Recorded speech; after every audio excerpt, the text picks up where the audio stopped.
Thank you, Roger.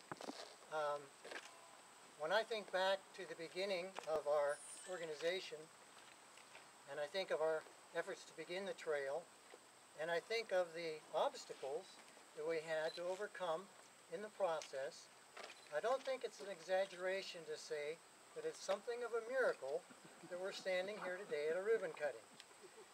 What happened, in my opinion, is a series of little miracles along the way. I'd like to give you a couple of illustrations. When we needed an expert in title work to analyze the title of Penn Central's claim to the corridor, Jim Ingold stepped forward and volunteered his services. When we needed legal advice on how to set up a nonprofit organization, Galen Kaufman offered his expertise. When we needed property law expertise, Jim Brotherson, Jim Byron, Chuck Rodnick, and Doug Mulvaney offered their services pro bono. When we needed $100,000 to buy the corridor from Penn Central, 135 people opened their checkbooks and contributed to that goal. But we didn't have enough money, so we needed a friendly banker. And C.J. Yoder stepped up and helped us get a $40,000 loan to help finish the purchase. When we needed an appraisal to determine the value of the land to go toward the matches, federal money, Iverson Grove volunteered his services. When we needed expertise in trails from a variety of points of view, Rory Robinson from National Park Service, Bob Bronson from Indiana DNR stepped up and helped us with their knowledge of other systems.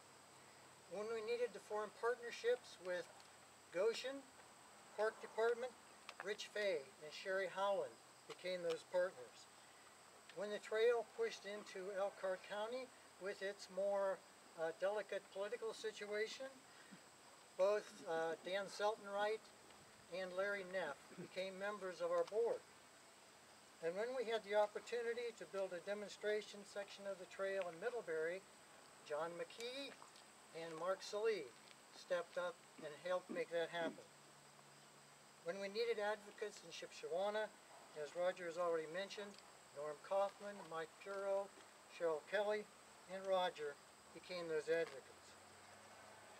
And when our organization needed someone who obsessed with detail about the transactions we needed to make with adjacent landowners, Bob Carrico and Jim Smith were the people who followed through on those negotiations.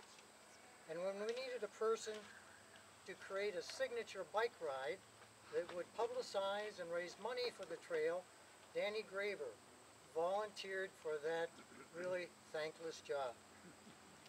Time doesn't permit me to go through the list of all 42 people who have been on our board, but I would like to mention the names of 5 who served at least 10 years. Mike Bontrager, Bob Hatch, Quinn Holdeman Jr., Merritt Lehman, and Myron Yoder. On behalf of the Friends of the Pumpkinvine Nature Trail, I want to thank everyone who contributed their time and talents and money to create what I think will be a wonderful community asset. They had the faith and the vision to make a very abstract idea into the reality that we're celebrating here today.